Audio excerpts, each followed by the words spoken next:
And next will be quite different, ladies and gentlemen. It's by Ms. Darshani Pathirana.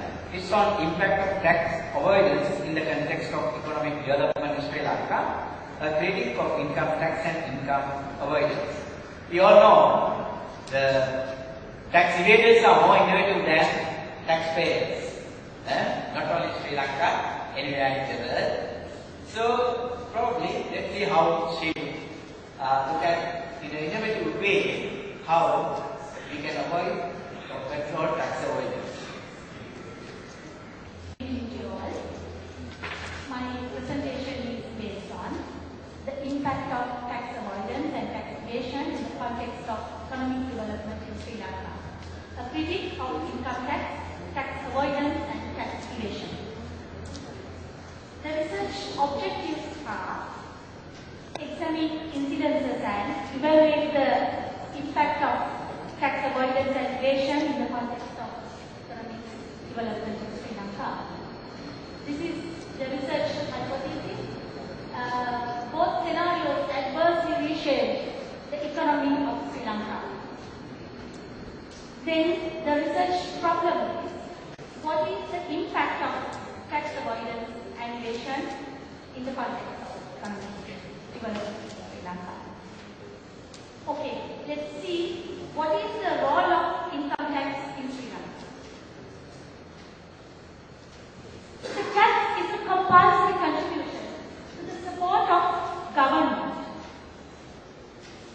and it enables the government to implement its fiscal policy in order to become more independent.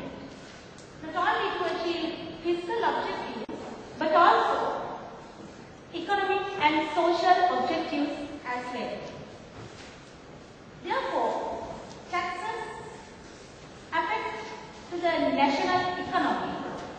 On this basis, it encourages investment for sustainable projects, control consumption of commodities and services, and it's a remedy for income inequalities among individuals or taxpayers.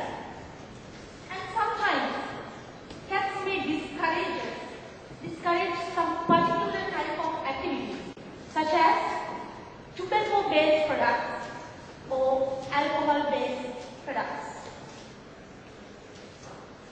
Income tax laws, rules and regulations are coming from different sources. As examples, budget proposals or other proposals and the statutory laws.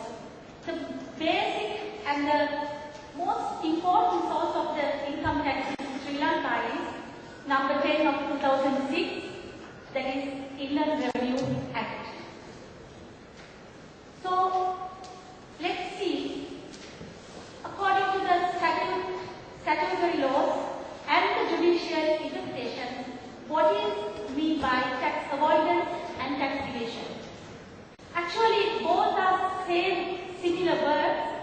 I can give you the classic distinction between avoidance and evasion in the review to Oliver Wendell Holmes in Bullen versus Wisconsin.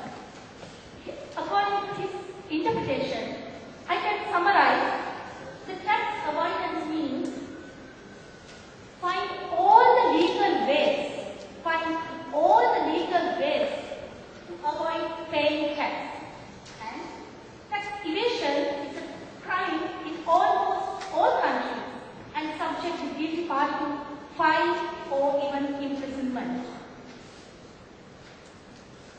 In short, again I can say like this: avoidance is attempt to reduce taxes through lawful means, and evasion means effort to avoid the payment of taxes by illegal. You can see some judicial interpretations here. In such cases, the same meaning and the issues have discussed and interpreted and have established some different kind of rules. According to Duke of Westminster case, there is a separate rule called Westminster Rule, and under the Ramsey case, there is a separate rule called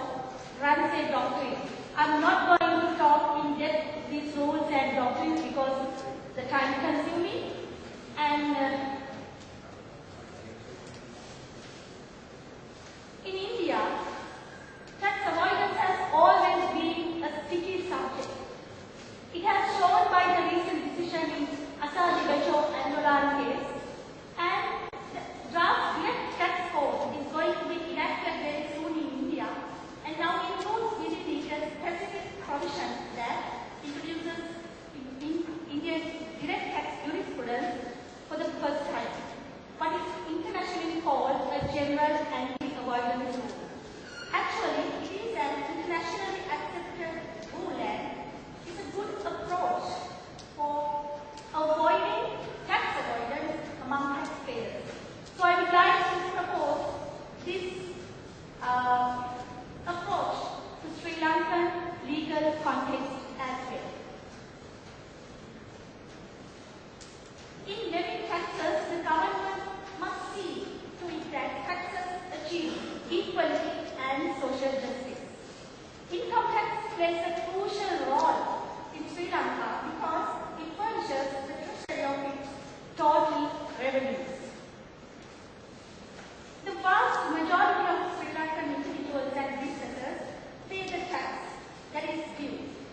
However, there is a small minority who don't. This imposes an unfair burden on the honest majority.